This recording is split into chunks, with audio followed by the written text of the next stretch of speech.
Hey guys, it's Otti again. I'm here at the Mosh'n'May Festival in Sharpen. Besides me is the band SUPERLOADER. Hi, first of all. Hey. Hello. Hi. SUPERLOADER, you're playing here tonight. But for people outside who maybe don't know who you are, may you first say your names and your part in the band. I'm Kristian, I'm the drummer. I'm Bjørn, and I'm the lead singer and guitar. I'm Nicolaj, and I play lead guitar. And I'm Anders, and I play the bass. And you're playing tonight.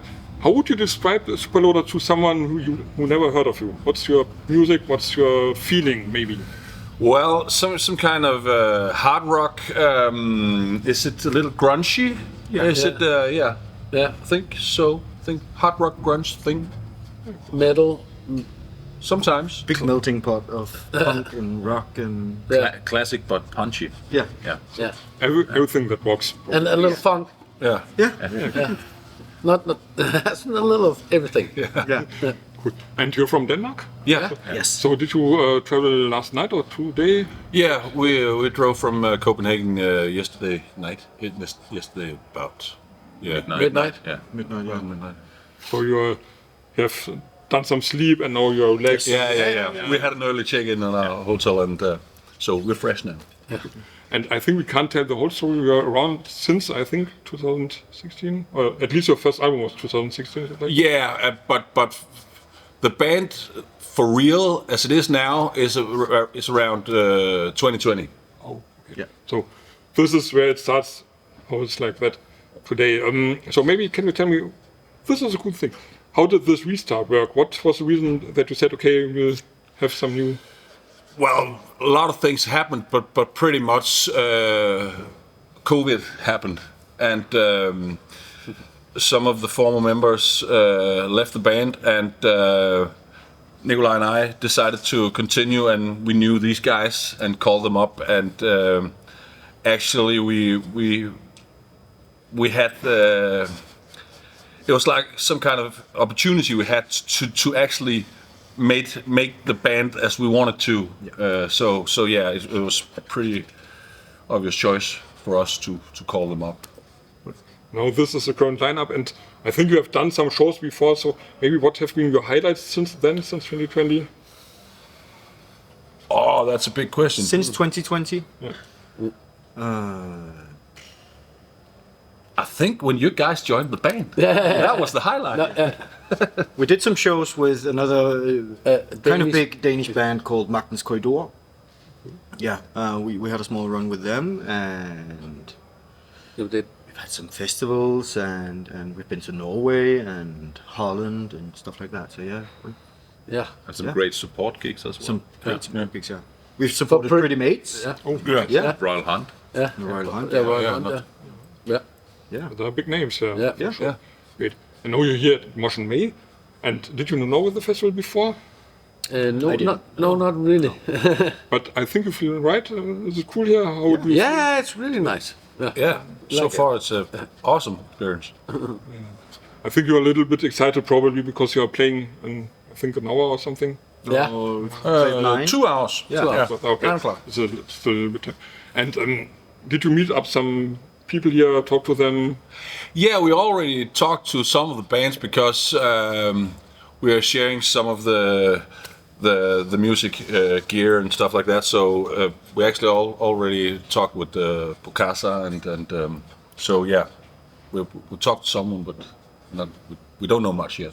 Okay. So you're going to party later on with the people and Yeah. Yes. Yeah. We're gonna I think so. Yeah. hang around. And yeah, so and do some networking. we have to talk about, for example, releases. And as mentioned, 2020 was a restart. So Travel in Time is not part of the band No, as it no. is now. But you had an album called Restless Souls. Yeah. That's why I have my paper here. Yeah. Just to look up in 2024. So it's not that long ago. It was last year. So how is it to look back now at it, and what are the coolest aspects of that album, of Restless Souls? Restless Soul. The coolest thing was actually to get it out, just to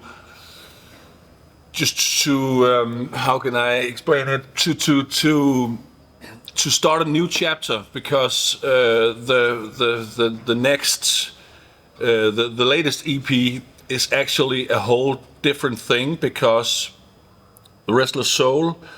I made all the songs for that one, but With the old band with the old band, but in COVID. I made it all. I made all the songs, all the lyrics, stuff like that.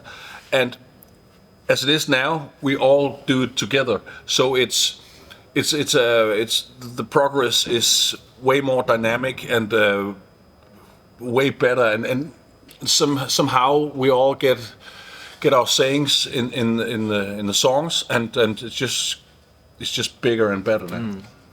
So this would be my question. Now you have a dynamics like a rehearsal band, is it like this, or do you write on your own and put parts Sometimes. together? Sometimes, but it's typical like small stuff like a riff or a chorus or something like that. One of us brings in, and we all play on it and decide. No, that's not the chord. This is the chord, and so it's a small group thing now. Yeah. And you mentioned an EP, but it isn't out yet, or is it? Yeah, it is. Okay. Yeah. We So released. I missed it somehow. What? In March, In March, yeah. an EP called Restless Bruiser Club. Okay. And the Bruiser Club thing, I think it's somehow how you Restless- describe yourself. Reckless Heart Bruiser Club. This is good, because normally I'm the guy who totally misspells the names of albums and stuff. So if you do it yourself, It happens. Yeah. so this is where you work all together, and Yeah.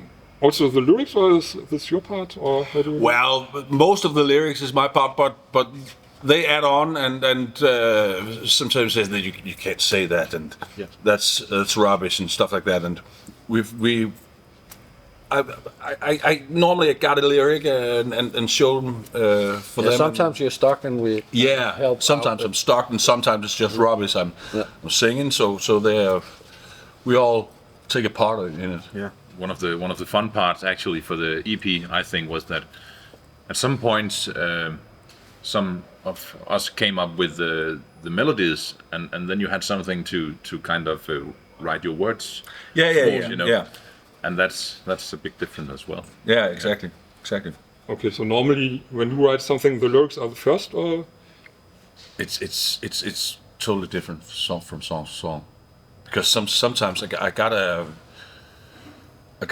some kind of poem I use, and sometimes the lyrics comes after the melody, and it's the melody is not really it's not really settled before the words is in it, but there's some kind of shape each other,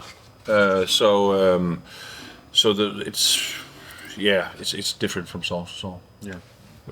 and what are the core topics of the new EP? What are you singing about? Everything, I think. Mostly love. Mostly love. So the world. Our feelings and problems that Yeah. we have in relationships and stuff like that. Yeah. Like everybody has, Yeah. probably. We write about life. Relatable stuff. Yeah. Hopefully. Yeah. Hopefully.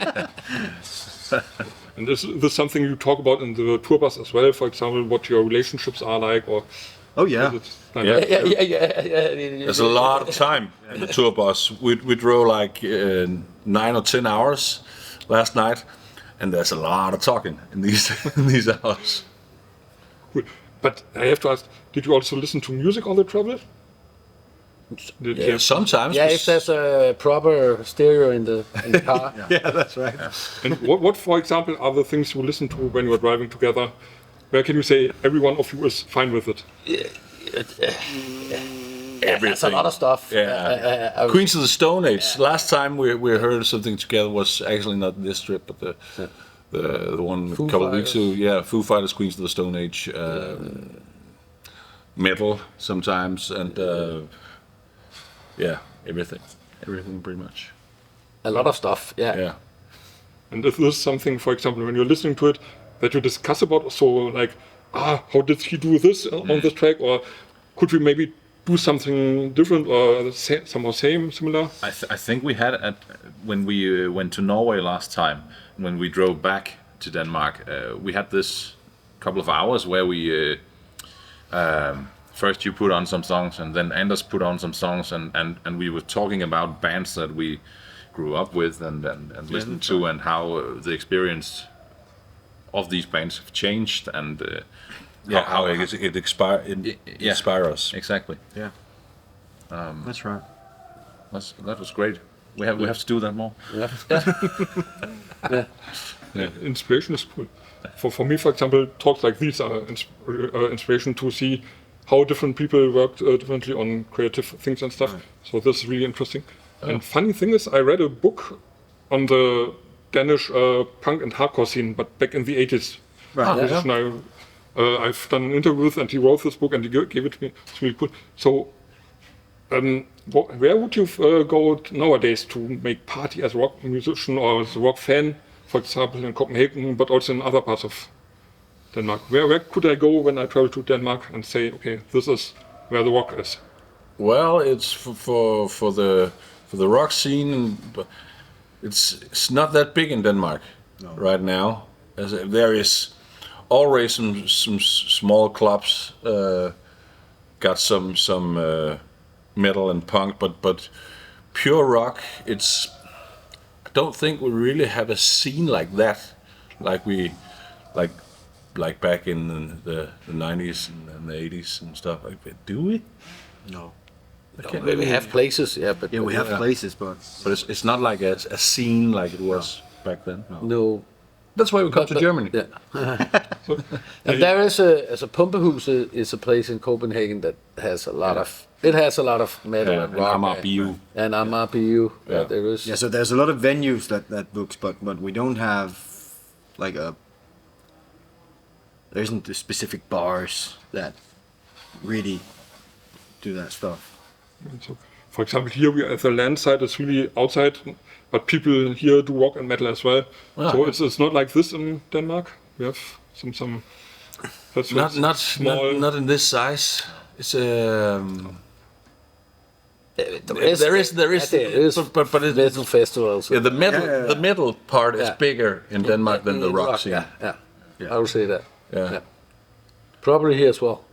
Yeah, probably, but I think here it mixes up. It's like rock and metal most of the time go together. So. Denmark is the same in Denmark. If you take Copenhagen it was a metal festival, but now it's.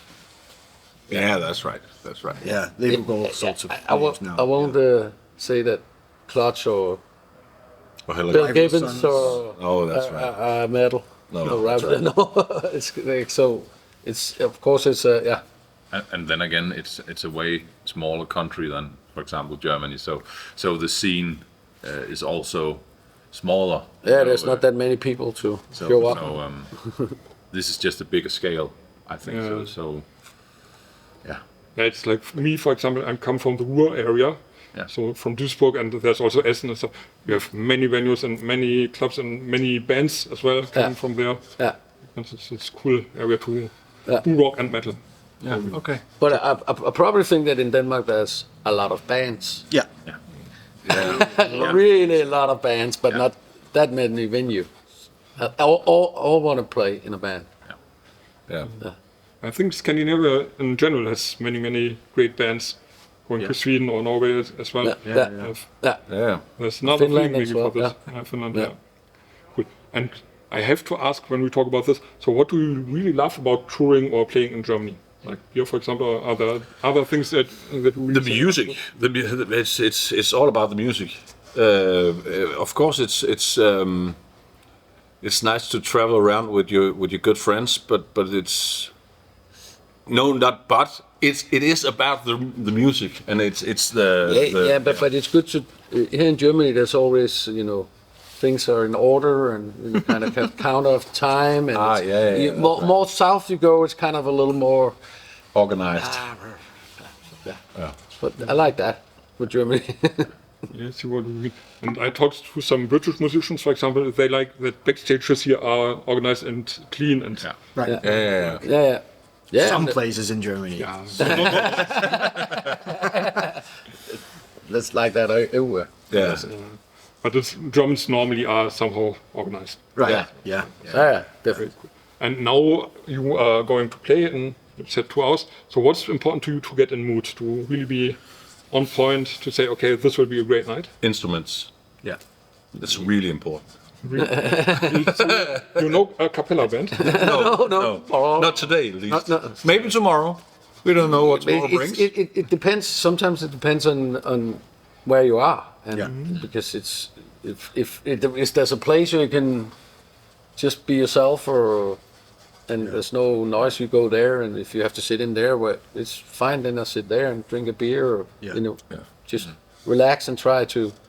Yeah. Right here, it's pretty easy to get in the mood. Yeah, it is. Sure. I think it's a really rock atmosphere here. Yeah, you can just suck in the atmosphere here, and then you're fucking ready. Cool. So, and I think later on we can bring some beer together again. Yeah, sure, that'd be awesome. Of course, man. Again. Nice, For now, can you tell me what are the plans for the rest of the year? Where can we see you on stage, or are there some more materials coming? Another EP or something like that? We're working on new material that we hope to release in the late autumn, winter. We're gonna play some shows in Denmark, in Norway, in other countries. No. But we would like to play more shows, but it's difficult. It's difficult to get out. So hopefully, this can help us. Play some more gigs in Germany. Promoters and bookers. Garage. Not Garage States. You're SUPERLOADER. I had Garage States before. Okay. SUPERLOADER. Yeah. Great. And I tell you if they're cool. If not. Yeah, exactly. I think you're cool. That's a deal. I'm looking forward to the show. Really. Great. That's good. And do you have some free message, some greetings to the people outside? Eat healthy. And drink beer. Like beer. And drink beer. Take cold showers. Yeah. Well, It's great. or warm. Just shower. Remember to shower. Remember to shower. Cool. So this was a really nice talk. Yep. SUPERLOADER. Yep. Check them out. I'll check them out. And I say bye-bye. Cheers. Cheers. Cheers.